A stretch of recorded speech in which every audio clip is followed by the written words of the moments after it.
Under that, now duplicate detection. If we copy a single page, it is called as replication of the page. But if you copy the entire site, then it is called mirroring. In web, that means on internet, these replications or mirroring is important to improve the efficiency of the site. Why? Because if you have only one site and everyone is accessing it, due to the limited bandwidth, okay, the retrieval of the document may become slow. So if you duplicate the pages or mirror the sites, then the efficiency will get increases. But duplication may also be the result of plagiarism. I think you know what is plagiarism is. Why you do plagiarism?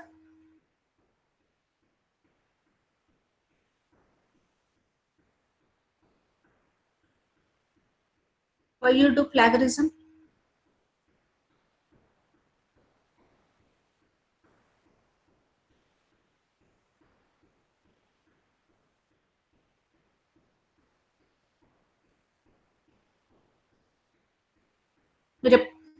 Have you ever gone for plagiarism? I think you have completed your mini projects. Mini projects complete third year lo mini projects ఉంటాయి కదా 4-1 లోనా okay okay sir. So when you have to do something and you don't know the content, then obviously you will copy the content from the other pages or other sites. Okay, you want to when and if someone, in some cases that if your higher authorities force you to write something and you don't want to write it, you simply copy from the net and you will submit. Okay, there may be many reasons for plagiarism. And if you don't know how to present also, in such a case you will copy from the internet. How much percentage of plagiarism is allowed to submit your project? Do you know that?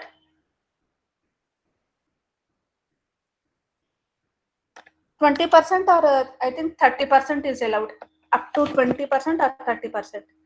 And how you will avoid plagiarism checking? You will copy from the net, and if you want the plagiarism to be avoided, then what you will do? ఏం చేస్తారమ్మా?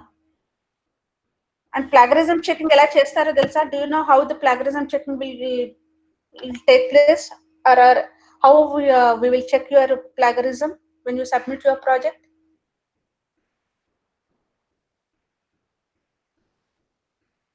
Do you know or you don't know? Don't know, ma'am. Okay, we'll have special softwares, and we'll upload your all your soft copy, whatever you have given, we'll upload it to that site, and it will give the percentage of plagiarism. To avoid the plagiarism, what students will do? Right click on see, for every 3 words the plagiarism will check. You should not keep the 3 words in a sequence.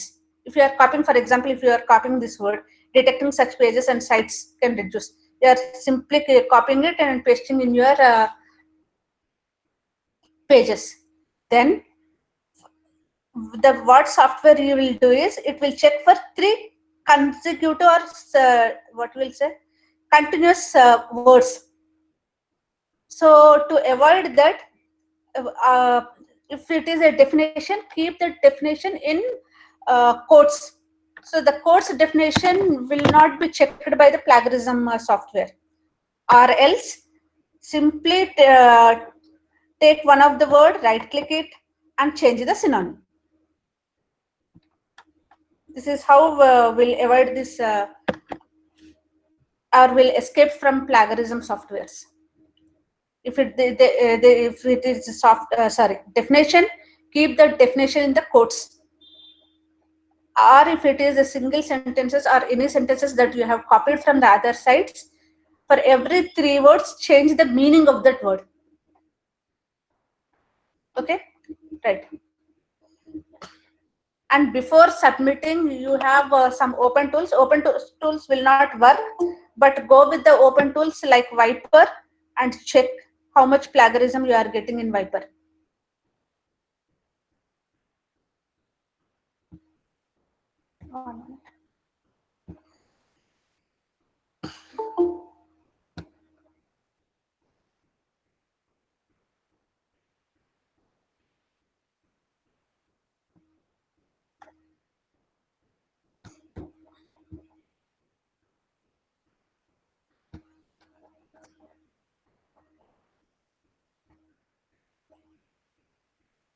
So there are several methods can be used to find the duplications. Out of that, one of the method is MD5 algorithm. MD5 algorithm is a hashing algorithm, right? What is the difference between the other algorithms and hashing algorithms?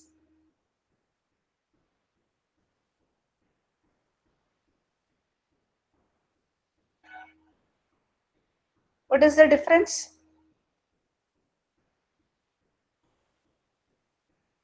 Why we go for hashing algorithms?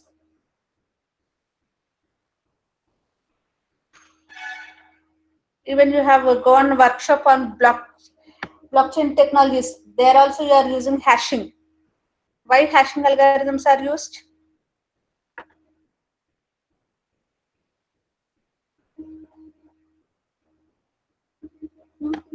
Expected that all of you will give the answer. If there is any slight change also, even if one character changes also, the hash value will get changed. We can identify. That's why we'll go for hashing algorithms. Right. But this MD5 algorithm will give if there is only the exact matching is there. The duplication can be identified only if there is an exact matching. But if you go with the web, you cannot, even if you are using the mirror sites or any other sites, you cannot find the exact matching. If you are copying a web page, means you won't keep the web page as it is. Your contact information may be different, and the URL you are using will be different. Okay, only 30% of the content on the web will have near duplicates. So how to find even that near duplicates? So to find the near duplicates, we use a technique called as n-grams, which are also called as shingles. And what is an n-gram? The sentence which is there in the document are divided into three. For example, n is equal to 3. 3 will split the sentences into three words. For example, I have a sentence called as John went to school with his brother.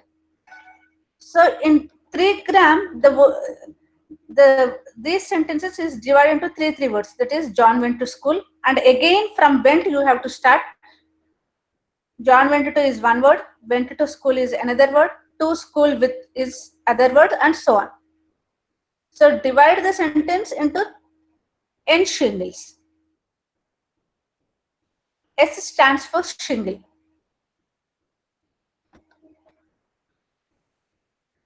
So let Sn of D be the set of distinct n-grams that are contained in document D, and each n-gram may be coded with some number or with MD hash value. Then to find the similarities between the two documents, Jaccard coefficient is used. It is similarity between D1 and D2, that is two documents, is size of the intersection of shingles of document D1 by size of the union of shingles present in either the document D1 or document D2. That is, have you understood this word? Have you understood the definition, or shall I repeat? Say for example, Repeat, ma'am. say this is one document which contains John went to school with his brother. You have this shingles, and I have another document, and I'll have another shingles. In that shingle also, in that document D2 also, I have a shingle called as John went to. Then SN D1 intersection SN D2 will be John went to. that is here instead of size, I think the appropriate word will be count, modulus of SN of D1 intersection D2. Then this value will be 1. Yes, ma'am. Okay, the intersection of these shingles will be 1 in that case. Then union will be all the unions of the word. There will be no repetition. So if there also there are 5 shingles, and one is matching, so the total number of words will be 5. 5. Okay, 1 by 5 will be the similarity. So we'll fix the threshold value. If a similarity of D1 comma D2 is more than 0.9, then we'll say that D1 and D2 are near documents. Fix the threshold value. If the value is matching the threshold value, decide that they are near documents. Is it clear? Yes, ma'am. Okay, right. Inverted index. I think this topic is also completed in IR. Is it completed? Yes, ma'am. Today morning. Today morning, right. So my question, why the name inverted index? To store the occurrences of words, ma'am. Yes, that is indexing. Why Okay, yeah. inverted? So that storage space decreases, kind of hashing. So,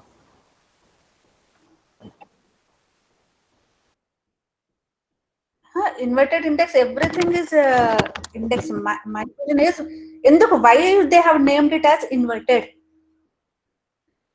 usually we point key to values, ma'am, but in inverted index we'll have value pointed to key and use those keys. What is value and what is key? Maybe like a key pointing to a sentence or a long text, but here we'll have some phrases compressed into single symbols, kind of Right. big phrases So compressed into. before going to the definition, I'll show the example first. Why inverted index?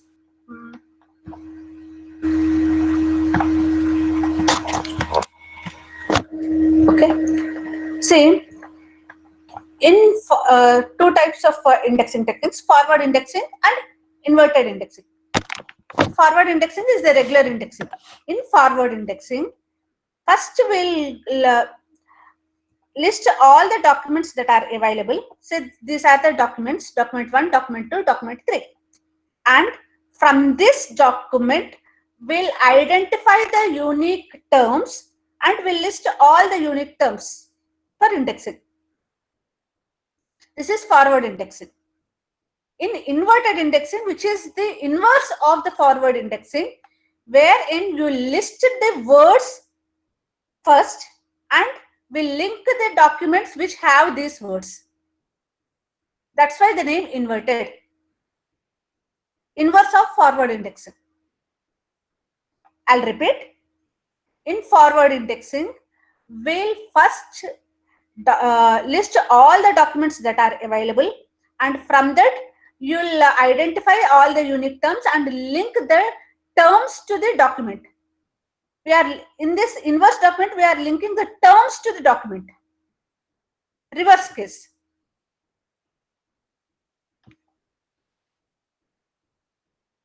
Any doubts?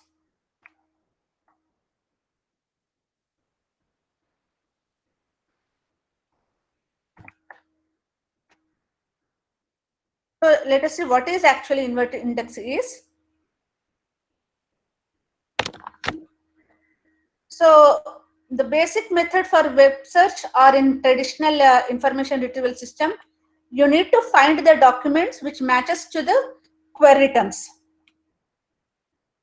So one of the option is to scan the entire database sequentially and retrieve the documents which matching the query terms. But scanning the entire space in the web is not at all possible because web is huge. It contains many documents. It is not possible to scan the entire database sequentially. So another option is to build the data structure wherein we can directly jump to the terms or query terms which links to the documents. So such data structure is called as indices or indexing. One of the popular index scheme is inverted index. So why we are using inverted index? To speed up the retrieval search. Instead of sequentially scanning the entire database, we are using a database, a data structure called as inverted index.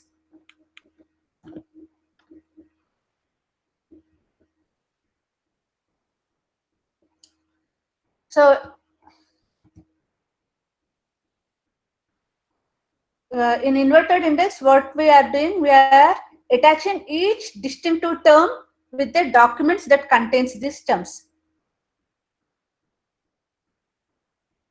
So, using this inverted index, the retrieval takes the constant time to find the documents of a query terms and even to find multiple query terms.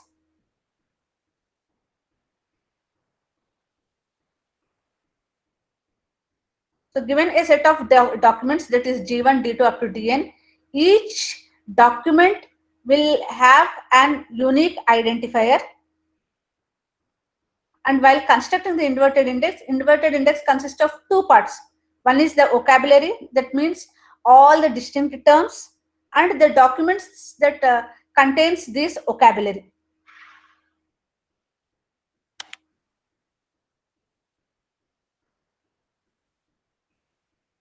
So these documents and with along with terms is the inverted listing posting.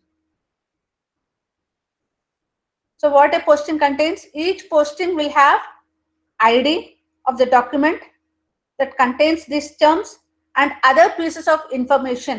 See, if you are constructing a complex data structure, then it contains the position of the words in the document.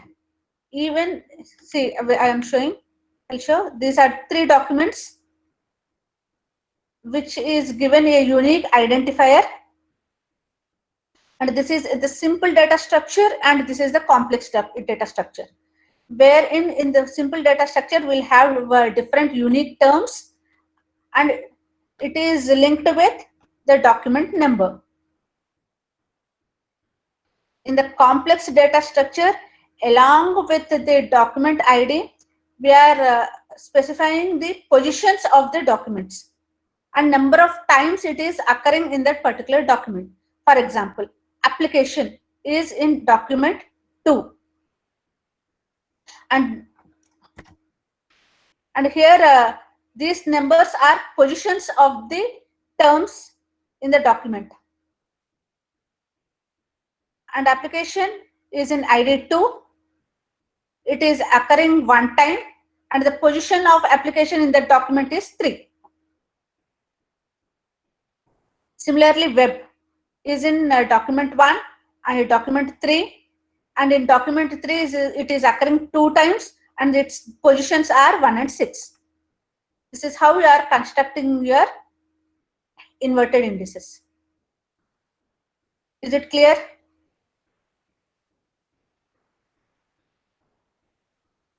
Any doubts?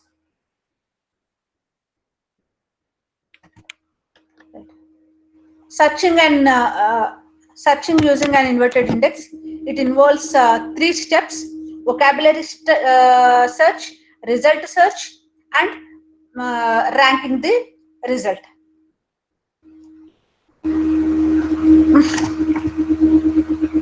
Given the query terms, searching in the inverted index is very simple. I said it consists of 3 steps. In the first step, find each query term in the vocabulary. That means search the query terms in your inverted index. And for indexing method, say we are in the first, what is the first step? It is searching. How we will search in the vocabulary? Either go with price or beat searching, or else sort all the vocabulary in the lexical order and then go with binary search. Any searching method you can adopt and search the query terms in the vocabulary. For example, if the user has given the search term web mining, the inverted index will provide this result: ID1 and ID3 for web, and ID1, ID2 and ID3 for mining. Result merging. In result merging, it depends upon the system whether you are going for partial matching or else exact matching. That means you want the documents that contains all the terms, or the documents that contains only the few terms.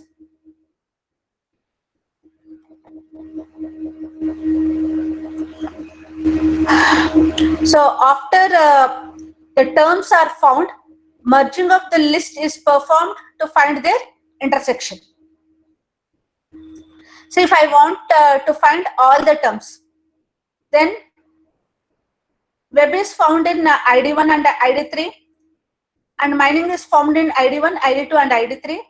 To find the documents which contains all of the terms, intersection should be used.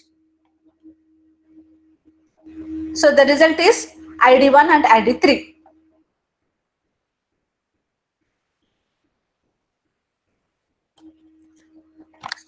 Ranking.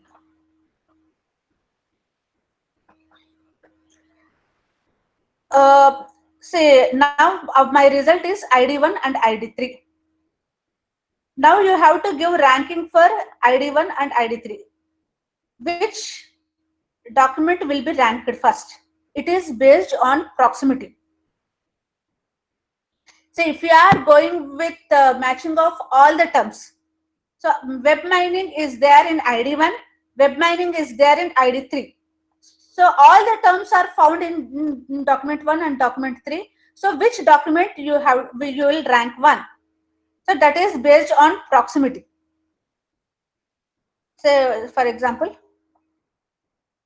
web mining is there within 0 proximity here in ID1 and in the same sequence as the user given. But here web and mining is within the proximity of 1 word. So obviously ID1 is given first rank over the ID3.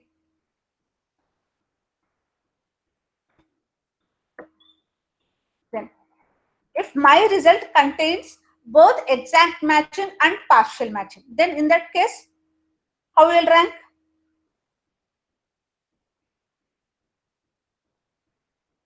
Have you understood my question?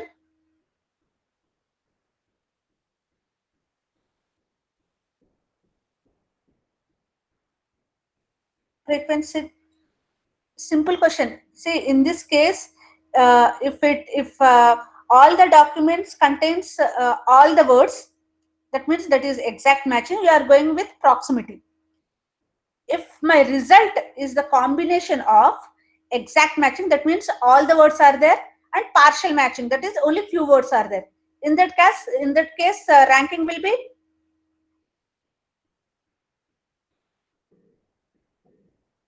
yes, exact match will be given. more preference over partial matching. Okay, if this now we have only 3 documents and only the query terms are 2. You are easily saying that okay, web mining as the proximity is 0, I am giving rank 1. But in the web there are lot many documents are there. Then in that case, this proximity matching or whatever you are saying that exact matching will be given more preference, that is calculated using the ranking algorithms. Cosine similarity is used. Obviously, you will go with the ranking algorithms, and you will give the ranking. So, when you are using inverted index, the first step is vocabulary search, then result merging, and then rank scoring. Next, index construction. ఇది కూడా అయిపోయింది syllabus లో, IRS లో ఇంకా అవ్వలేదా?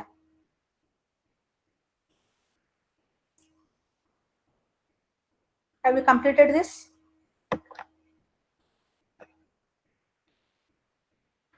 I think not completed. Right.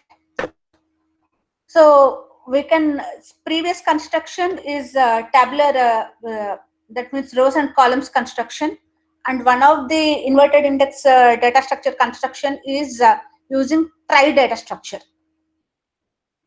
This is also inverted index, but the data structure you are see the data structures you can construct using arrays and linked list. There are many methods are there. Similarly, this is tri data structure, wherein say first, this is your example. What are the unique words? These are the unique words, and out of the unique words, what are the unique characters you have? W, U, S, M, H, A. Okay, so take all the unique words first, take the root node, and all the branches contains the unique characters of the words. Right. So all with the word W, you have only one word. So your leaf node will be web. Then using U, you have 2 words. The 2 words are differs after the character S. So again, another branch you will get, that is S, and it is different from E and A, and no other differences are there. E, A, and the final word is useful and usage.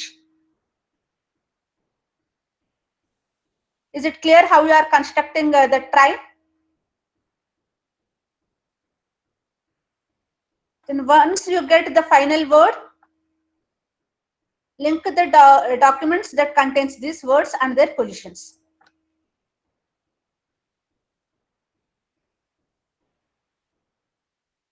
Any doubt?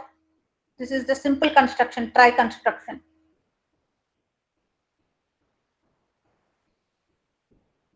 Okay, right.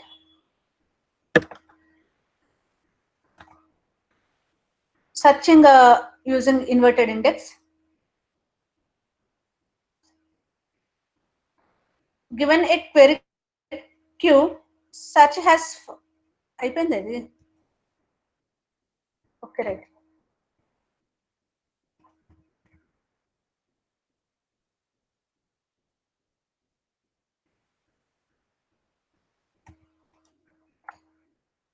I'll stop here. Now your presentations. Who is going to present now?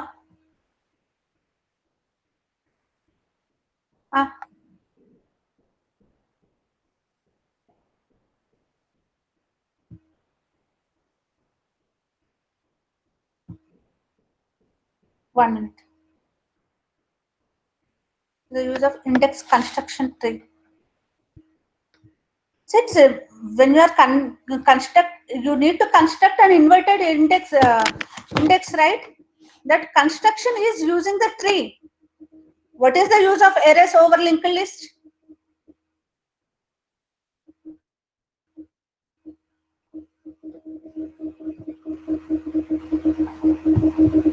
See, this is where is my PPT?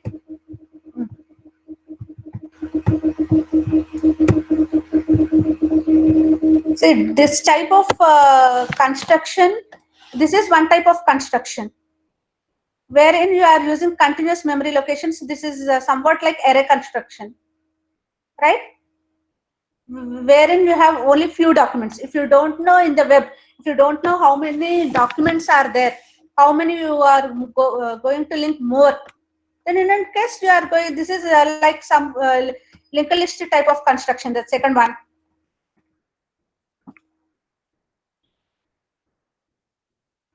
If in future a new document comes, you can link a new branch to it.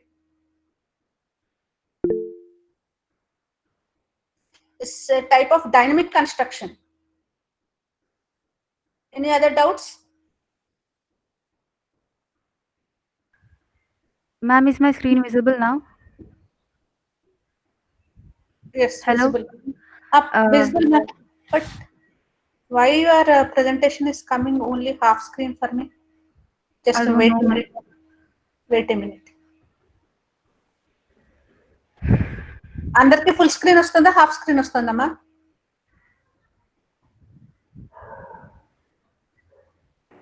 Full, ma'am, full. Okay, you can proceed. Good morning, everyone. The topic is about text pre-processing. Text pre-processing is an important phase in natural language processing and information retrieval system. So, in information retrieval system, we do text pre-processing to reduce the number of index term, which will help us to retrieve the relevant document more efficiently. Introduction to text pre-processing. Text pre-processing is essentially cleaning the data, and this clean data is given to further processing in the further stages in a it might be in natural language processing or information retrieval system. So the need of text pre-processing here is it will reduce the file size by Monica, stop the captions. what, ma'am? Your captions. Stop the captions. My captions. Uh, I didn't turn on them, ma'am. why I am getting the captions here now? Just a minute. Okay, right. Is it okay now? Yes. Okay. Uh, we can reduce the file size by removing stop words and by doing stemming. We'll see what are the stop word removals and stemming in the further presentation. This is a flowchart which depicts the text pre-processing, and we'll look at each and every phase in the further presentation. First comes is tokenization. So why this tokenization and what is the need of this tokenization? To remove stop words or to do stemming, we need to work upon each and every word. For that to do, we need to break the phrases and text in the document into each and single words. So tokenization is nothing but breaking down this text document into single words. So these single words are called tokens. The quick example here is the beautiful lake. The tokens here will be the beautiful lake. And the challenges in tokenization will be depending upon the language that we choose. For example, in English language, we have space as delimiter. In Telugu also, we have space as delimiter.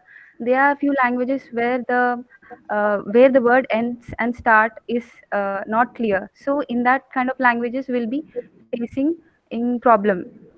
Uh, Next comes is stop word removal.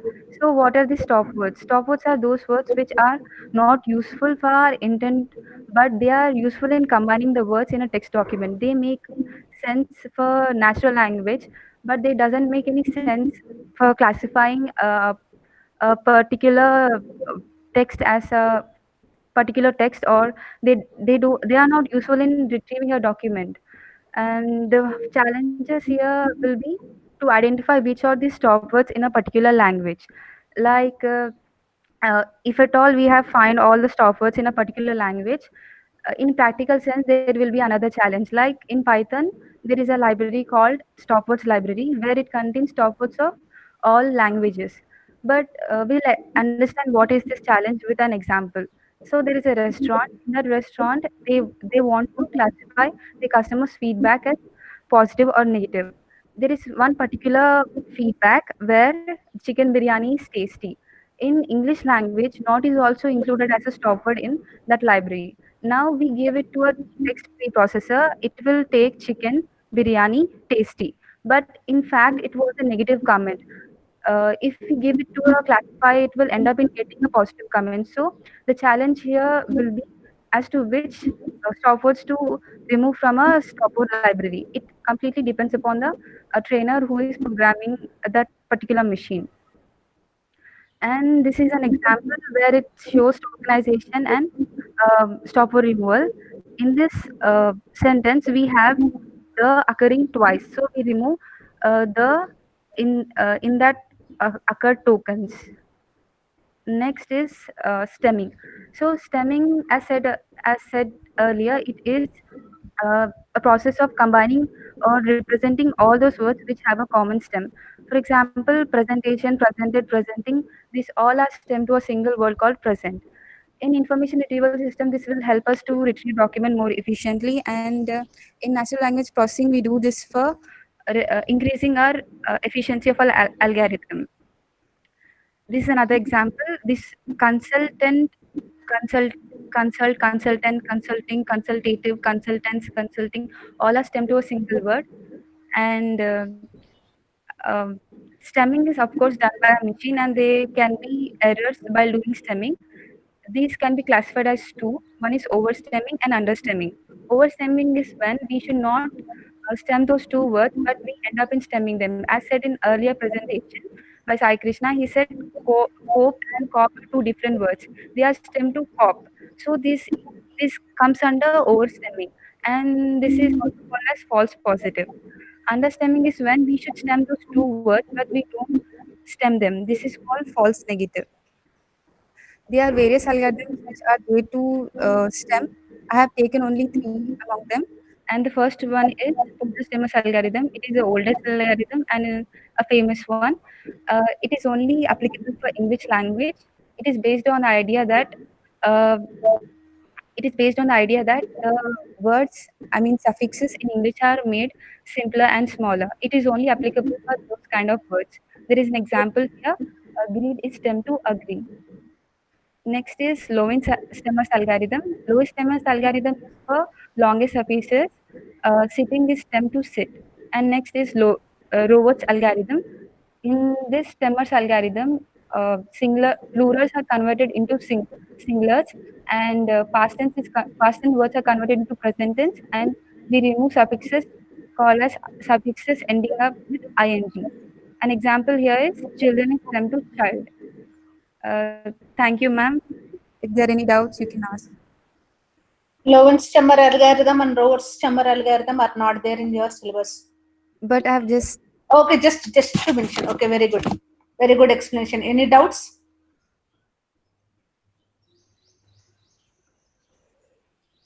Any doubts?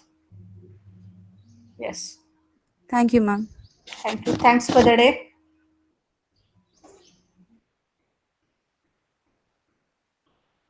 We can leave now.